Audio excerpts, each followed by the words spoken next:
Alright, y'all, let's go ahead and get into it.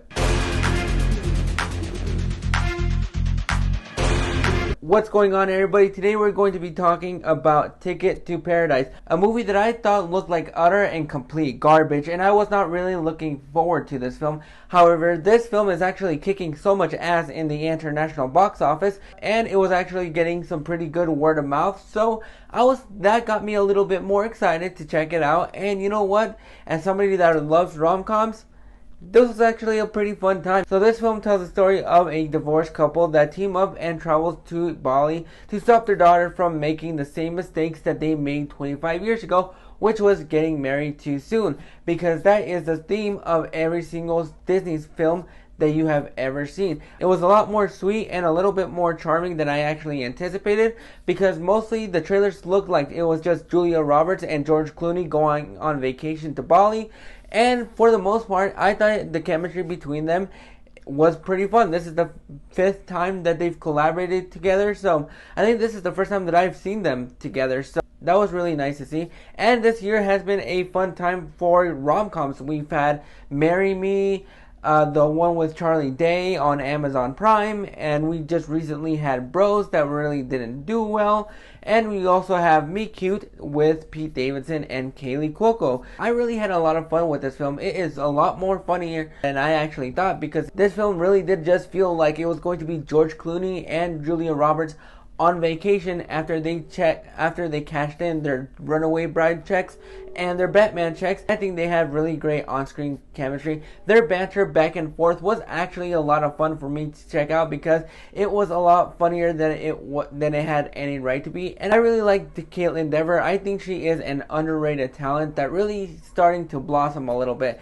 The first time that I saw her was on a film called Men, Women, and Children, and then she instantly just started getting bigger as time went on. She was in Olivia Wilde's Booksmart. She was in Dopesick, which I thought she was fantastic in. And even though I was not the biggest fan of Dear Evan Hansen, and I do think that that film should have revolved around her more so than Evan Hansen, I think she is great in this film, and I think she had really fun chemistry with Maxine Boutier. I do apologize if I mispronounced the last name, but I think their chemistry was great. I think they were a fun couple to hang around. Billie Lourd is Kaitlyn Dever's friend, and this is the second time that they've teamed up and worked together after working together in Booksmart.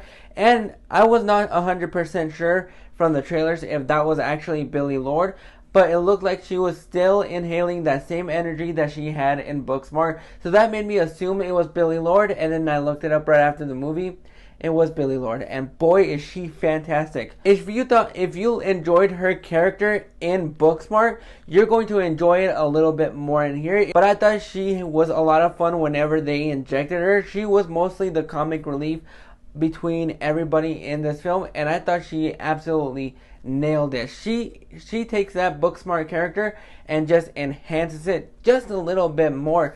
But this is a generic story that you know exactly what it's going to be. If you can pinpoint every little small detail that you can from the trailer and know exactly where the film is going, then you've already seen the film, and well, there's nothing else to talk about. But I really enjoyed this film for what this film was. It was charming, it was sweet. I was really surprised by how warm and touching this film actually got towards the end of the film. But you know what? If anything goes, whenever you see if you think that something is going to be utter and complete garbage, leave those expectations at the door and just enjoy what the director and the stars are going to give you. Because even though it is Julia Roberts, Kaitlyn Dever, and George Clooney going on vacation, and those three actually had some great chemistry, and I was not expecting that. It is a lot more funny. It is a lot more funnier and a lot more charming than it has any right to be. So if Halloween ends disappointed you and you're not really into the spooky season and you just can't wait for Valentine's Day, go ahead and check this film out in theaters, because I highly recommend that you check it out, because this will be a fun date night if you are into rom-coms. But those are my thoughts on Ticket to Paradise. Are you guys interested in this film? Do you have any expectations? Go ahead and drop those thoughts in the comments below. And if you like this video, go ahead and click that like and subscribe button so you don't miss out on more videos. Click that bell notification so you get notified every single time that a video pops up. And I'll catch you guys on the flip side.